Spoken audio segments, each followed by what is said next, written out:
Extra জিনিস এগুলো দেয় না, কারণ মায়ের যেন ঘাটতি না হয়, মা যেন ঠিক থাকে, বাচ্চাও যেন ঠিক থাকে।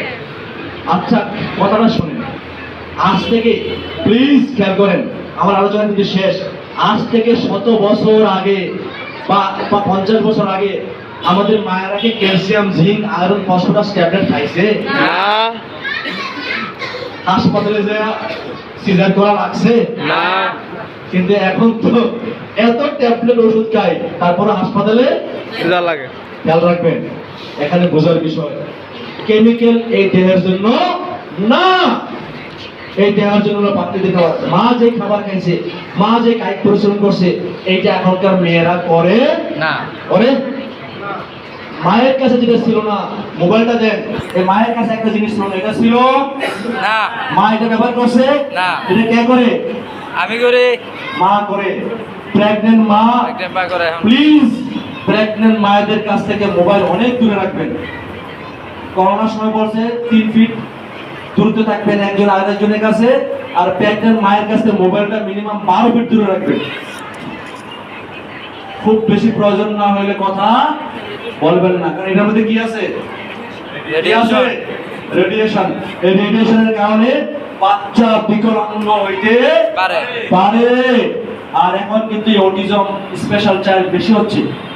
এর কারণ হলো রেডিয়েশন, ফুড অ্যাডালশন, খাবারের দূষিত খাবার, লাইফস্টাইল, এই আধুনিক জীবন। বুঝা গেল? তার মানে আমরা, আমার মা স্মার্ট ছিল না, মা স্মার্ট ছিল না, এই মোবাইল ছিল না, কিন্তু এখনকার মা স্মার্ট। 2টা বাচ্চা হইলে একটা অসুস্থ থাকে, ঠিক না? 3 নম্বর বাচ্চা নেওয়ার জন্য আর সাহসই করে না। আর আমার মার কথা বলছে, প্র্যাকটিক্যালি 6টা বাচ্চা নিছে। কটা? 6। ভয় পান নাকি? বেশি করে বাচ্চা নেন, আল্লাহর খাওয়ার মালিক আল্লাহ। 6টা বাচ্চা নিছে। এই 6টা বাচ্চা কোথায় নিছে?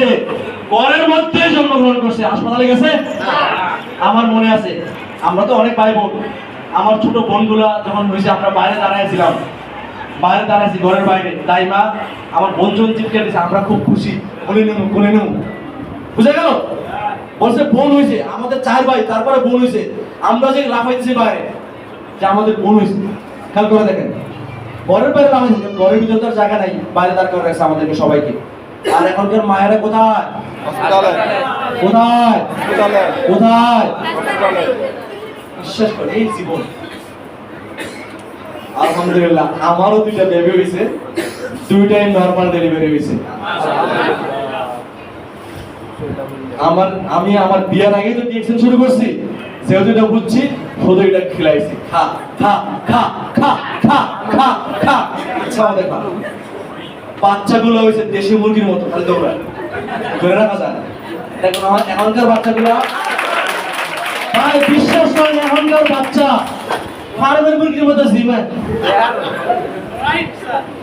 আফসারের বাচ্চা সকালবেলা জ্বর ধরেছে, কই যাও? আর এখনকার অনেক বাচ্চারা 12টার সময় ঘুম থেকে ওঠে, ঠিক আছে কিনা? বিশ্বাস করেন, মায়েদেরকে এটা দিবেন, প্লিজ দিবেন। মায়েদেরকে শাড়ি দিবেন না, গহনা দিবেন না, দরকার নেই শাড়ি গহনা। কি হবে শাড়ি গহনা দিয়ে? শাড়ি একটা কম দেন, গহনা দরকার নাই। মায়ের স্বাস্থ্য দরকার। এই মা সন্তানকে লিড দিবে, এই মা পরিবারকে লিড দিবে, এই মা হাজবেন্ডকে আগলে রাখবে কিনা? মা যদি সুস্থ না থাকে, তার হাজবেন্ডের অবস্থা কি হবে, সন্তানের অবস্থা কি হবে, পরিবারের অবস্থা কি হবে? বিভীষিকা মনে হবে কিনা? এটা হয়ে গেছে অলরেডি। এটা হওয়ার কারণ কিন্তু আমরা লাইফ স্টাইলের বিষাদময় অবস্থায় আছি। আমরা কোন কিছু হইলেই doctor doctor doctor doctor doctor doctor চলো ডাক্তার চলো ডাক্তার চলো। আরে ভাই, হাসি তুলে দেন না আগে, ঠান্ডা একটু আদার পানি, ঠান্ডা একটু তুলসী পানি, তারপর ডাক্তার যান। এটা আমরা করি। প্লিজ আসেন। তাহলে প্রেগন্যান্ট মায়েদের কাজে দেওয়া যাবে? 100% দিবেন, মা সন্তান ভালো থাকবে। তারপরে আমাদের কঞ্জুমারার নাম হইলো, সেকেন্ড কঞ্জুমারার নাম হইলো কারা?